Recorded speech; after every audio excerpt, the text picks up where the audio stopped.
My husband brought 3 people he barely knows to live with us because of family, and I've been playing maid for the past 3 months. I'm stuck cleaning up after 5 people now because my husband decided to bring 3 people from out of the country to live with us without even discussing it with me. One is his 17-year-old cousin, whom he brought literally on his way home, and he let me know when they were 3 hours away from our house. The other 2 are newlyweds, one of whom is another cousin of his, and he hid their arrival from me until the day I was scheduled to be induced to have our second baby. He never informed me when they were showing up. 6 hours after having my baby, my Ring camera goes off, showing me 2 strangers knocking on my door. It was them. Surprise, surprise. I cried my ass off. I ended up staying at my mom's house for a month after, because why the fuck would I want to stay in a house with 3 strangers I barely know while I'm recovering from childbirth? They kept telling my cousin they didn't know why I was avoiding them and asking him if I don't like them or am mad at them. They're disgusting. They never clean up after themselves. I'm responsible for taking the wife places even though I never signed up for this shit. We have to buy all the food and supplies for the house, and these people had the audacity to say they want to keep snacks separate from us because of our 5-year-old, yet they're more than welcome to use all our food whenever they feel like it. But my daughter can't eat one of their Rice Krispie treats. I've been cleaning up after all of them for 3 months now, and I can't do it anymore. My house is disgusting. They broke my washer because they're always doing laundry, and I never get to do laundry because it's always full. When I put anything in the dryer, it gets taken out before it's done, so I end up having to re-wash all of it. I have 7 laundry baskets full of clothes to catch up on. They also talk about me behind my back, and the wife only ever speaks to me when she needs something. I already have to clean up after my disorganized husband, who leaves chip bags, wrappers, and crumbs everywhere. Now I have to clean up after a teenager we can't get rid of, and a newlywed couple who spend most of the day fucking in my daughter's room where they're staying. I know I have an SO problem, and I have tried talking to him about this, but just like any other conversation, it's like he tunes me out as soon as he hears my voice. I can't bring up his cousin's wife anymore because my husband always defends her fiercely, and we end up fighting about it. I even got her a job with my aunt, and she hasn't been to work in 2 weeks. My aunt only did this favor because I asked, and his cousin's wife kept moaning and complaining about wanting to work but not being able to find a job. I'm at my wit's end. With having a newborn and a 5-year-old, I have mental breakdowns every day because I'm constantly cleaning. I'm at the point where I want to divorce my husband because I can't believe he did something so fucking selfish. He didn't once consider my feelings or comfort with all of this. He didn't take into account that his pregnant wife might not be okay with all of this and just brought them here expecting me to just shut up. I don't know what to do anymore. Update number 1. I've been reading through all the comments and just wanted to answer some questions I saw. No, my husband was actually not like this before. We're in the process of building our dream home, and before that, he was a fantastic husband. He also owns his own business and started therapy a couple of months ago because he told me he feels incredibly depressed from all the stress he's been dealing with. Before the house build, he helped around the house, helped with the kids, and communicated really well with me. He started changing about 5 months ago when we passed a certain phase in our house build. Also, the house we live in isn't mine or his, it's my mom's house. And the kicker is we aren't even paying rent here. I have my uncle living in a room in the house, and he pays my mom rent and helps around the house when he can. We actually asked him to live with us because of an incident that happened a couple of years back, and we wanted to have another person in the house for safety. So my husband brought 3 people to live in a house that isn't even his to begin with. My husband's actually way too nice when it comes to his family. He doesn't know how to say no. He went back home for the first time since he was 4, and when he got there, he was immediately being asked about his life here in the US because his family thinks he's super rich and has it easy. That's when the teenager was thrown on us, and the teenager is actually a US citizen, so my husband felt like he couldn't say no. I guess the teen went back and told his cousin how easy it is here, and the other cousin is also a US citizen and began to call my husband every day asking for help to get to us. It was literally every single day at 6 p.m. and he'd be on the phone with him for hours. My ILs were pissed when they found out he was going to be helping them and tried to convince him not to help, but he didn't listen. I was the one who said the couple couldn't come when we move into our new home. I can get the teen to clean and help. It's easy because he gets super embarrassed when I call him out on his messes and is actually pretty apologetic. He actually isn't too much of a handful and is always willing to help. It's the couple that's been the problem, really. I did give him an ultimatum and he did choose us, so they're aware that they aren't coming with us when we move. We move next week, so they should be out by next Friday. My husband asked me this morning if something was wrong, and I told him everything I wrote here, emphasizing that he is the problem and how incredibly hurt I was that he never considered me when making these decisions. He said we could take a break and he would leave for a bit so we could figure out our next steps and I could get some space, but I'm not letting him do that. I'd end up being here with his family, and they're not my problem, they're his. I can't go to my mom's because she has 2 people from her home country staying there, whom we also barely know, because she felt bad for them and they needed a place to stay. So I'm stuck here and I'm moving into my new home next week by myself with the kids. Update 1 month later. A lot happened in the last month. The couple didn't find a place to live. They started stressing about how they were going to be homeless and all, and my husband guilt-tripped me into letting them live with us. So yeah, they moved into our new house and they were super happy. At first, everything was okay. They stayed out of my way and I didn't bother them because I was bitter and busy moving. Eventually, I thought, okay, I'm going to live with these people, so let me try and get along with the wife. We actually got along pretty well. My aunt ended up firing her because she stopped going to work, so she was at home literally all day and she didn't do shit to contribute. She never cleaned, cooked, or helped around the house, but I was like, okay, whatever, as long as she isn't making a mess. Eventually, she made an appointment at a women's clinic for some fertility issues she was having, and she asked me to take her, and I said sure, whatever. So I was taking her to her appointments and spending more time with her, and we were really getting along. Now mind you, they're not paying rent yet. I was cooking all our dinners on the weeknights and lunch and dinner on the weekends, and still cleaning up afterward by myself. I would wake up at 5 a.m., make breakfast for my family, clean, make lunch, clean, make dinner, and then stay awake until midnight and clean. Her routine was to wake up around 12 p.m., make a coffee, eat breakfast, go to her room, and come out when her husband got home so they could eat my dinner. I was getting burnt out, but it was the most solid my marriage has ever been. I was cleaning and cooking, and he was helping me with the kids and assisting around the house. This lasted about 2 weeks. Today, my daughter had my husband's phone. I noticed it on the couch, and this man never goes anywhere without his phone. I got curious because he will not post anything about me on social media, so I wanted to see if he finally had. He hasn't, but I noticed he had a couple of girls I didn't know as new Instagram friends. So I go to his posts, he's liked and noticed this girl's pictures. He's liked all her pictures, even her most recent being about 2 weeks ago, and I go to her profile and notice that she's from where his cousin and wife are. That cousin's wife is the only mutual friend they have. I got curious and thought I'm gonna go through cousin's wife's WhatsApp messages with my husband because there's no way they haven't discussed this girl. Lo and behold, she told him about this girl. She sent my husband a screenshot of this girl's Facebook profile, and my husband was like, "What's that?" And she was like, "Oh, I meant to send it to the other cousin, but my husband gave me the wrong number. My bad." And my husband goes, "Wait, she's gorgeous. Send it again so I can look her up." And cousin's wife says, "No, I don't want any problems." And he goes, "No, send it and tell her I'm gonna add her and stuff so she doesn't get shy because I know how girls in your country can be." And she goes, "Okay," and sends him the screenshot again and starts telling him about her and what she's like. Then she says, "Oh, she's 18 though." And he goes, "Okay, does she have an older sister or something?" And she goes, "Yeah, she does." And he's like, "Well, send me hers too." She sends it to him and he adds her as well. Then he screenshots that the first girl accepted the friend request and sends it to the cousin's wife with these emojis. And the cousin's wife thinks it's super funny and essentially ends the conversation with, "Don't worry, it'll stay between us three, lol." So he added her on Facebook and then went and still wanted to add her on Instagram. So these fuckers, living in my house rent free, I'm cooking and cleaning for them, taking her to appointments and shit, being a maid for all of them, have the audacity to do some shit like this. They don't even feel one lick of remorse. So I confronted my husband. He blamed me and said that it was because he was stressed because of building and because I was staying with my mom after the baby. So he did something stupid and claimed I wasn't being a good wife. And now that I finally am, he didn't want to ruin anything. He doesn't think she owes me an apology, and he doesn't think he does either because it was just a friend request. So I kicked them all out. I kicked him, the cousin, the wife, and the teen out. I felt bad for the teen, but he was just there, and he's my husband's responsibility. My in-laws came to pick up the couple, and after screaming at them and my MIL calling the wife a bunch of names, took them to their house and apologized for their family causing me issues. I am now going to separate from my soon-to-be ex-husband, sell my dream home, and use the cash to buy a house for me and my daughters. They don't think they've done anything wrong. The cousin's wife says that she told my husband she didn't want any problems, so she doesn't feel like she messed up. Husband is still feverishly defending them and doesn't want me to confront them, so there's probably more to all of this, but at this point, I don't care. OP adds in a comment, she wanted us to let her get a dog. She thought she should be allowed to, and her idea was that she'd put a diaper on the dog or put down pads, and she'd get a teacup type so it wouldn't bother us. Little does she know that when they first got here, her husband complained about how he used to always step on dog poop and pee back home because she never cleaned up after the dogs. Why the hell would I let you bring a dog in when I know for a fact you won't clean up after him? Also, a diaper on a dog and doggy pads? Like, how fucked up, dude? A commenter asks, so, you are leaving him, right? Ope, yes, it's over. Short update. OP,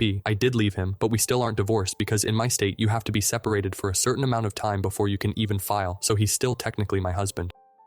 Story 2. Fiancé said her ex was the love of her life. My fiancé, F, 31, and I, M, 33, got engaged in October last year and have been in a relationship for 5 years. Everything has been great, and I can honestly say that I've never met anyone who comes close to her. She's absolutely been the love of my life. I've known her most of my life. We grew up on the same street just around the corner from each other. Her mom and dad still stay in the same house, and I stay in the same house I grew up in, which my mom left to me when she passed away in 2014. We still don't officially live together yet, but for all practical purposes, she lives here. She and her parents are close though, and she still has her bedroom there and will occasionally spend the night there, but she's never away from here. So this morning, I decided to take a walk to the shops to buy some things, and as I was about halfway down, 15-minute walk, I realized I had forgotten my face mask. Masks are mandatory here in shops since the 10th of July, so I had to walk back and get mine. When I walked in the door to grab the mask from the kitchen table, I heard her speaking to someone loudly on the phone in the living room, and she said, "Yeah, but David will always be the love of my life." David is her ex-boyfriend. I don't know much about him, but I know they were in a relationship for 2 years, and it ended a year before before we started dating. He also dumped her. I grabbed my mask and walked back out, and just as I got to the shops, I felt weird and had to sit down as my mind was going in 1,000 different directions. I eventually got back home and immediately told her I feel sick and sent her back around to her parents' house as I didn't want her around while I was ill. I'm now lying in my bed wondering what to do, to be honest. I know she didn't do anything wrong. It's not like she cheated on me or intentionally went out of her way to hurt me, but what's heard can't be unheard. She said that the person she's agreed to marry isn't a patch on an ex she's not been with for 6 years. The fact she said he will always be the love of her life also means that it's a void game. Her heart's already been taken, and there's nothing I could ever do to change that. Also, what would happen if he did come back into her life? You can't turn down the love of your life when they come calling, and I'd be dumped quicker than yesterday's leftovers. So, how do I navigate this? Tell her I was earwigging and heard her say that shit? Just end the relationship for a completely vague reason like, oh, it's not you, it's me, etc.? Swallow my pride and pretend I didn't hear it? Everything has been great, but there's no way on this earth I want to be someone's second choice, especially when her ex is the one on her mind that she obviously would be with if she could. I'm thinking about just saying it's not working between us. She's now texting me about coming round tonight and spoiling me cause I'm the sickie. What the fuck? Update. I was going to update sooner, but I've spent the last 3.5 days in a drunken stupor, so my apologies. I'll warn you, this is not a good update. After posting and receiving some advice on Reddit on Thursday, I considered telling her to come back round Thursday night so we could talk. However, I settled on Friday morning instead, as I wanted to get my head in a clearer state. She still thought I was ill, so I needed some time to think through what I was going to say. She comes round on Friday morning at about 8 a.m., and I think she could see right away that something was wrong, as I must have looked stony-faced, and you could cut the atmosphere with a knife. Anyway, I said to her that I wasn't really sick, and that yesterday, as I was going to the shops, I forgot my mask, had to come back to retrieve it, and when I got in to get it, I heard her talking in the other room about David. Her face went completely pale, and she started welling up, so I instinctively stopped talking and just stared at her. She then runs into the toilet, locks the door, and starts hysterically crying, and alarm bells are going off all over the place in my head. Her reaction made me think she didn't know what I heard, so she must have said some other shit about him as well. I knocked on the door and told her if she has any aspirations of saving this relationship, she had better tell me everything right now. About 30 minutes or so go by, and she finally comes out, dabbing her face with a tissue, and tells me David got back in touch with her 4 or 5 months ago, and she had been sleeping with him once or twice a week since. All I can think of is that the snippet of conversation I heard her having was her friend, or someone helping her choose between David and me. When I heard this, I hit the roof. I threw her out, grabbed handfuls of her stuff, put it in bin bags, and threw it out the door into the front garden. She's still standing there, by the way. I then grabbed my garden hose and drenched the shit out of the bags with it. I'm not proud of that. It was extremely petty, and in hindsight, I should never have done that. She at this point has run round to her house, and about a minute later, her dad comes rampaging around screaming. Her dad and I end up rolling about the now Quagmire-ish front garden fighting, at about 9 a.m. in the morning no less. Police vans and everything ended up turning up, and half the street was out because of the rammy. Afterwards, I blocked her on everything and went to my friend's house, where the three of us spent the weekend and Monday. They took off work, I'm on furlough, drinking. When I got back in the house this morning, I noticed she had been back in the house at some point, made the beds, done the washing and ironed. I have no idea why she did this. As I'm writing this, she's tried to get in again. I haven't been able to change the locks yet, so I put the door chains on the front and back door, and from upstairs heard the door opening and the chains clanging as she tried to get in. There's also a note that she's put through the door. I don't even want to read it right now. I'm too hurt, hungry, and hungover to even think about what she has to say. Update. Sorry for the belated update, but I'm in a bad way right now. I'm half drunk as I write this, so bear with me. Since everything that has happened, things have taken a turn for the worse. As many of you mentioned I should do, I sent an email to her father, explaining my side of the story and apologizing for taking things public and embarrassing his daughter, but as I said previously, I acted instinctively. I didn't apologize for fighting him as I was reacting to him coming at me. He told me to fuck off and accused me of biting his ear for some reason, so that's what was stuck in my teeth. I'm joking, of course. If you don't laugh, about a week ago, I went outside to find my car, keyed right down from the passenger side wing mirror to the boot. Last Sunday, I was walking down the road to meet a friend at the Arches, a place where we occasionally hang out and walk from an arched bridge. And as I was turning the corner, the local mouth gossip called me a disgrace. I said, "How am I a disgrace?" And she told me that I'm a disgrace for beating up my ex-fiancé. Let's be clear, I've never laid a finger on her in my life. Either she, her father, or someone else is perpetuating this lie, and me throwing her shit out and hosing it has given this authenticity. I haven't spoken to my ex, and she hasn't tried to contact me anymore. I think they're all on the same page now, that I'm the bad guy. I've got the ball rolling in putting my house up for sale. I can't live here anymore. I wish I still had my mum to lean on. She would make things better. Sorry for the shit update. First of all, I would like to thank everyone who has reached out. I've tried to reply to everyone, and hopefully this update will help. I am still in my house, but I will be renting it out rather than selling it. I can't in good conscience give up something that was my mum's and has been in the family for generations. I have spoken to the father, and I understand why the family circled the wagons, but to throw me under the bus so brutally was genuinely ridiculous. Collateral damage to me, and my name is alright, apparently. Only known them my entire life. All in all, I feel like I was in the midst of a shit shower that changed course. Still struggling, but feeling a lot better now that I've got an umbrella and a fucking roadmap. Also, would like to note that I posted on social media giving giving my side of the story. Whether that was right or not is up for debate, but it was after I had let those close to me discreetly spread it first, so I felt the time was right. Her side is still singing from the same hymn sheet, but hoping neutrals will see things from my perspective. My close pals have been incredible throughout all this, but that's why they're close pals, I guess. Update. Well, it's been over a year, and I have since moved out of my house. I am now renting it to an older couple, so I thought I would update you. I'm doing great and have even got myself a girlfriend. Wish me luck. What did I learn? Shit hit the fan fast, but I stood strong, and for the first time in what feels like an age, I'm looking forward to the future. We only get one life, right? Fuck spending it with someone who would treat me like trash.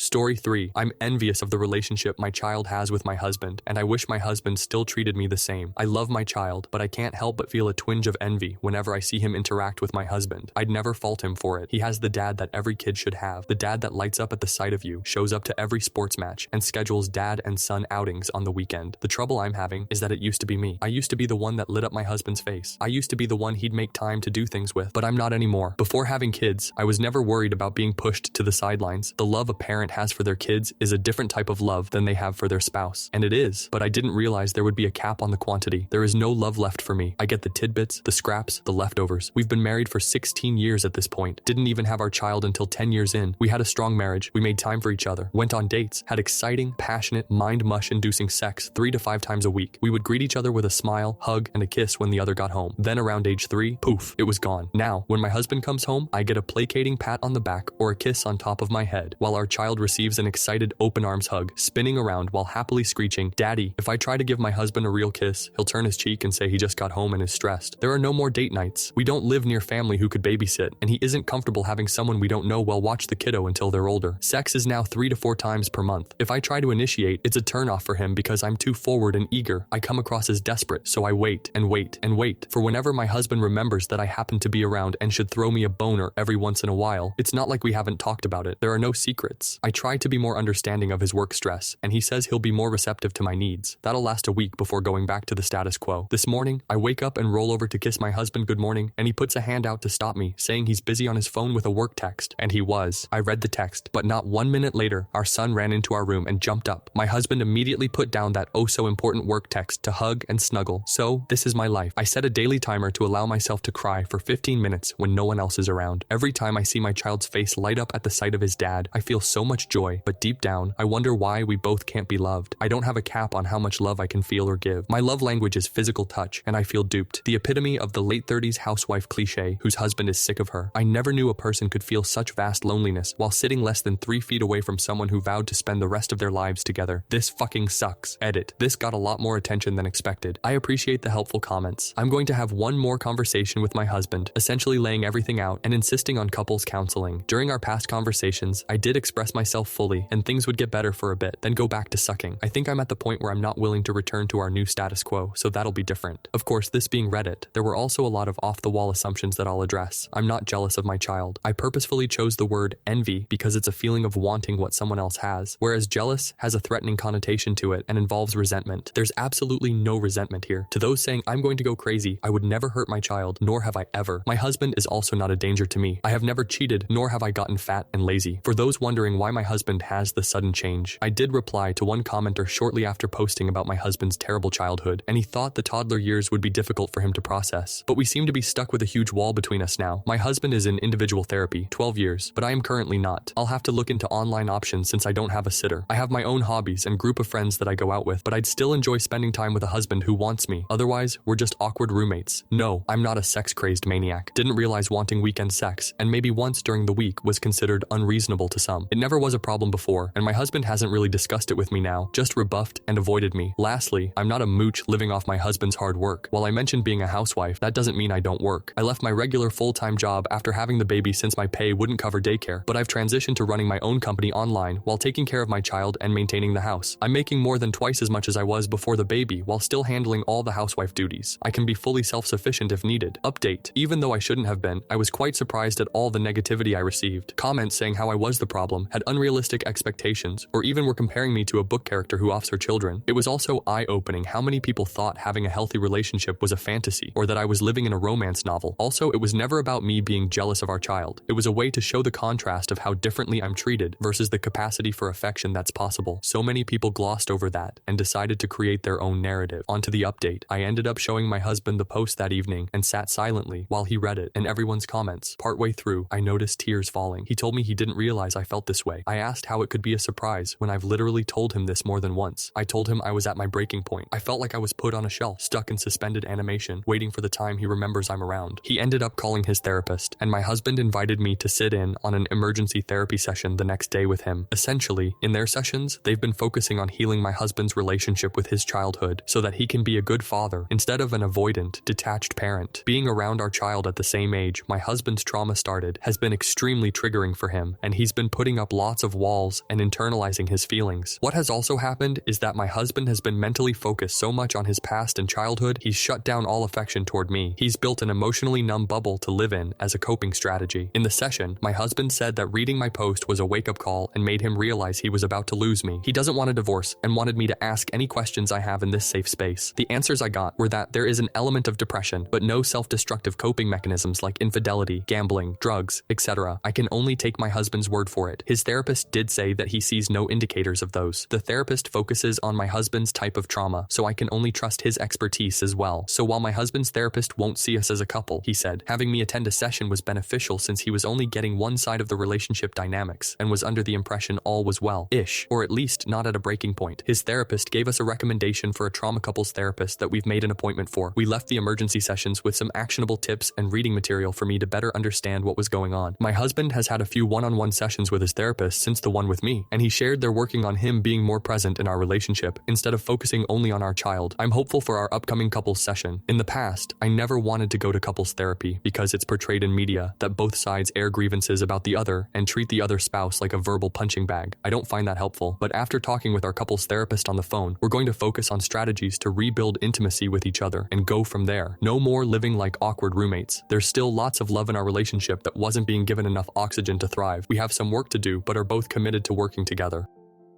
Story 4. Am I the a-hole for suing my ex and her boyfriend? My ex and I divorced 3 years ago. She was cheating, but at this point, I don't care about the relationship anymore. The pending lawsuit has nothing to do with her or him, but rather their actions. My ex and I have a son, 13M, that we split time with 50-50. He's a great kid whose interests have changed a lot, to be honest, as I imagine most kids or teenagers tend to do over the years. One thing my son was heavily into at some point was Legos. He used to play with them all the time, and personally, I think they're a great toy for different reasons. I loved playing with him, and to this day, I still collect boxes that I leave unopened as a collection. Well, my ex and I divorced, and she got with someone who loved Legos more, I guess. From what I know, he loves creating and building the sets. I don't care. Seems cool. He does one thing I think is very weird. He uses crazy glue so the sets can't break or pieces can't be lost. It seems so weird to me. The issue is, I was out of town for all of 3 days last week for medical reasons, and my son wanted to get his PS4 so he could play it at his mom's. This isn't out of the ordinary at all, and he has a key, so he let me know he would be stopping over for it. I told him to have fun when I saw him on the entry camera. My ex's husband was with him, which was a no-go. I told him via speaker to not go in and to wait on the porch. He flinched but walked in anyway. I sent my ex a text telling her to call him and tell him he's 1 minute away from a cop call. He left my home with a bag in hand, which I didn't think much of because my son had his games too. Well, my son texted me later that evening and said he didn't know it at the time, but he's pretty sure SD took some of my sets. These are all old sets, and 2 are worth big money. When I got home, I confirmed the missing sets and called my ex. She had no idea, but he admitted he took them so our son could have the sets to complete his collection. My son doesn't even like Legos anymore and told his mom he wouldn't steal from me. My wife asked how much it would cost to replace them, and unfortunately, it's more than their savings. Actually, it would take their house down payment plus more. I told them if they didn't pay in 2 weeks, I was suing and pressing charges. The price of the sets makes it a felony. My ex and her husband are saving for a house, which would give my son more space when he's there, but those sets were going to help pay for his education someday or a home of his own. I filed the police report, have talked to a lawyer, and we're moving forward with the suit. Everyone is calling me a joke because they are just toys, but I don't get it. They are worth real money. I'm not rich, guys. I needed those to help with my son's future. But again, taking this money does deny my son things at his mom's house. Edit. I've been asked to add these facts. The sets have been opened, which takes away more than half their worth, and one was glued together. The damage was done already. The stolen items are King's Castle, Milk Truck, Lego Land Train, Carousel, and the glued one was a Star Wars snowspeeder. Some of these are one piece of a larger set, so if you lose one of 5, you lose the value of one product plus the value of the set as a whole. Second edit, ex-wife and boyfriend are the same as ex-boyfriend. I'm just a bad writer. Third final edit for this post. I know I haven't been here much, but I have read many of your comments and taken them to heart. I know my spelling is poor, guys, and I apologize for the format. Calling me names in my private messages was not called for, and I am not a scalper. I enjoy buying these sets and do not intend to sell all of them, but I want my son to go to college and not worry about debt, so I want to sell the ones that I can to help. I never had the smarts for higher education, but my son is not me, and I love him and want him to do better. Around 4 p.m., I called the local state police and met at their facility. I provided them with all the information I had and gave my statement. My son is with me starting tonight, so when I picked him up, I sent him into GameStop and called his mom. I told her I had filed charges and asked the cop to contact me once everything was done so I could give him the opportunity to turn himself in. I wanted to treat him better than he treated me. I'll save her reaction for a real update, by the way. Can someone please tell me how to update, because I don't really understand the steps in the main notes. I told my son when we got home what I did and why. My son said that I did the right thing because he didn't want his stepdad to think it was okay to do it again, and if he didn't go to jail, he'd rather have her away from him so it isn't awkward. Update. I apologize. I'm not the best at Reddit, and I guess the moderators at AITA deleted my update. If you have any follow-up questions, I'll try my best to answer you, though it could take some time. I have received a few requests regarding posting an update, and I did promise to update the situation once it was resolved. As far as I have any say, the headache is over for the most part. I can't say that I feel whole, but I'm not angry about it, as I think the consequences are something to respect. I read through most of the comments and really appreciate the time many of you took out of your day to offer advice and well wishes. I know I didn't respond to all of them, but your time and care were noticed. I accept all your judgments, but I must say, your kindness amazed me, while some took time out of their day just to be mean, which is on you, I guess. I understand Legos are toys, but I enjoy the hunt, and it's worth it to me. As I said, I decided to go to the police with the video, my statement, texts from my ex, and emails. I told the police I wanted this pursued, as he had entered my house after being told not to and stole valuables. They took everything I had to offer, and as of yesterday, my ex's boyfriend was arrested for a few different violations. He was charged with grand larceny and breaking and entering, among a few other charges. My ex is really upset with me and him. However, she bailed him out, so I'm guessing she isn't too upset with him. Ex's boyfriend has called a few times and showed up once. He left the used sets on my porch, and I'm not sure what he thinks that accomplishes at this stage. They aren't worthless, but their value is less than half. I told my lawyer he did this, and she was blown away. I sent an email to my ex telling her and him to stay away from me and my home. I only wanted to hear from her if it was concerning our child. This was his first offense to my knowledge, so I don't expect him to do jail time. However, my lawyer said it was possible due to the number of crimes and